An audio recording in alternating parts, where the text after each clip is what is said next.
32 dreams coming true last night. Back here on Get Up, the Eagles trading up 3 picks from with their division rival, the Cowboys, to draft USC wide receiver Makai Lemon. Lemon could now be the eventual replacement for A.J. Brown, who's likely to be traded after June 1st. That's not where the drama ends, though. Lemon confirmed that he was actually on the phone with the Steelers, who were about to be on the clock at pick 21 when a call came in from the Eagles saying they had traded up to take him.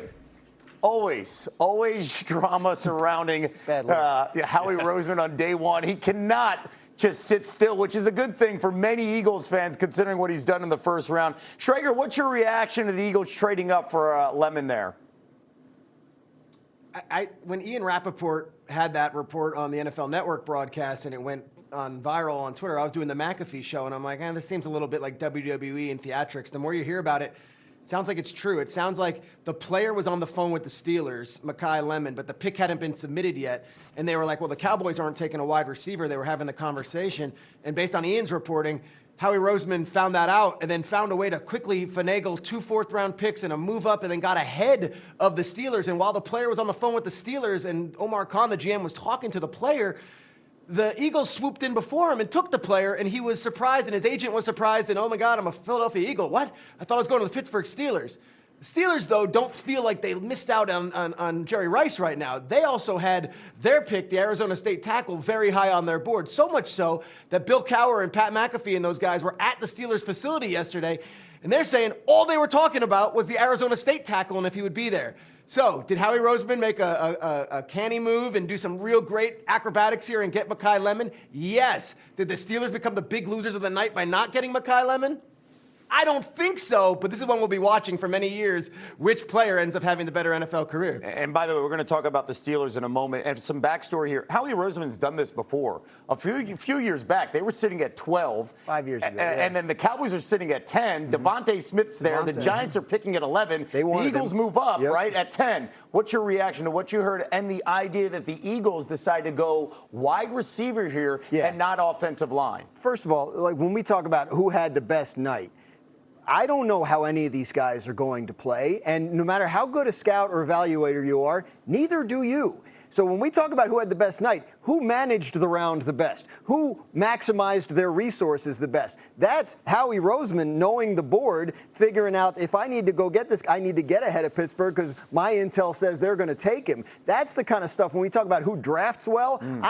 Pick the right players, sure, but that's a crapshoot. And when you can maximize your resources and move around the board nimbly, that's called good drafting. In terms of wide receiver, I expected, based on what I had heard, the Eagles to come out of the first round with a trenches player, maybe an offensive lineman.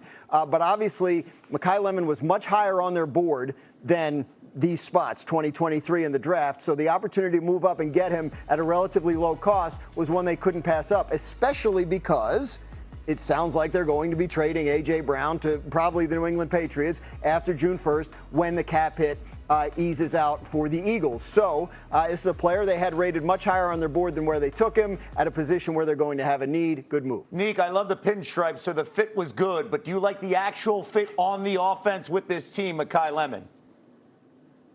Not as much. So I understand that they need to replace the receiver, but if you think back to the best versions of the Eagles offense, it's not when they had 2 really great receivers, it's when they had a dominant offensive line.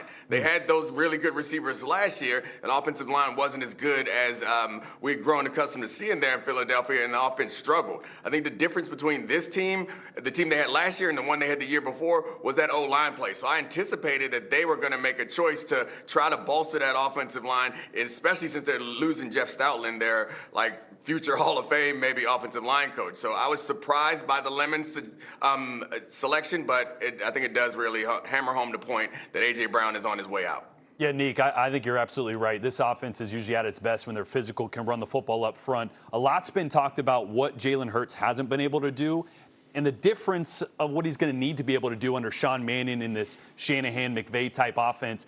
He's going to need to be able to attack the middle of the field, and he hasn't been able to do that. Great nugget from Hembo.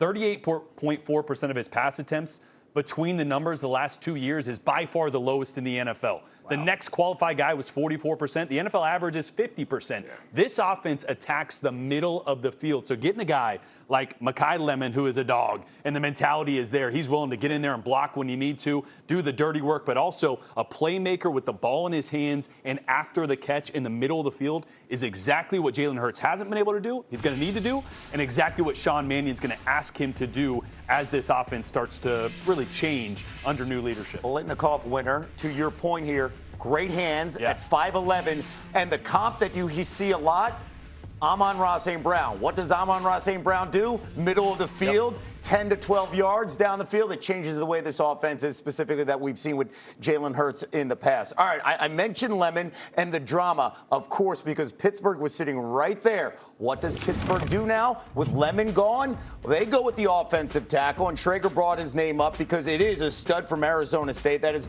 Max Hihanachor. Earlier this week, it was reported that current Steelers offensive tackle Broderick Jones is facing a setback in his recovery from a neck injury. Steelers looking to bolster their offense with the Sun Devil here. So what are your thoughts here on the Steelers deciding to go offensive line, specifically with a lot of other needs, maybe at quarterback and maybe trying to find another wide receiver? Deciding to, or kind of being forced to, based on what the Eagles did. I actually think this ends up being the best case scenario for the Steelers, right? Because all indications from Cam Hayward talking to the press to the decisions that they're making about not going after a quarterback, all indications would say that Aaron's going to be back. I know nothing. Nobody else does either.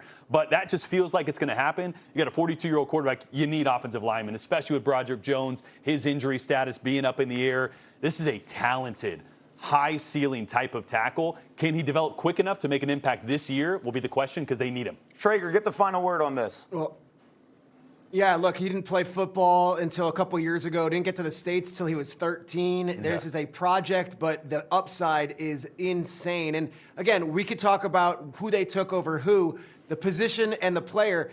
Again, Bill Cowher was at the facility talking to Mike McCarthy and Omar Khan and said that they spent the entire day raving about this player, not, oh, if Blake Miller's there, we're going to take him, or if Caleb Lemu falls to us, we can get him. It was one guy. It was this kid out of ASU. So all the Makai Lemon stuff, that's real.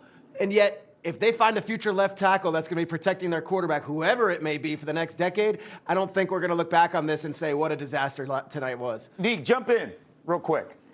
Yeah, Hihanachor has a high ceiling, so I like him as a selection. But I do think that because Aaron Rodgers wants to get rid of the ball so quickly, someone like Makai Lemon, a receiver that you can get the ball to really quickly in a short area and can make a big play out of it, would have been probably more impactful immediately. I think Hihanachor is a better long-term option for this team as they prepare to transition to another quarterback at some point. But, I mean, anytime you can improve the O-line, I feel like that's a position that no one ever criticizes. You draft a tackle, we're all going to clap for you and say you're smart. Yeah, never going to criticize a team picking in the 20s for going offensive line. You need 10 or 11 of them to get you through a season. You got to maximize your chances of success and minimize risk, and the stats all say that's the best way to do it. Okay, all right. And go figure it was the Eagles who passed on an offensive lineman, something that's been their trademark, especially in that first and second round. The Cowboys went line, but they went defensive line in the 20s. Did they do enough last night to shift the balance of power in the NFC East? And is another move already brewing in Dallas?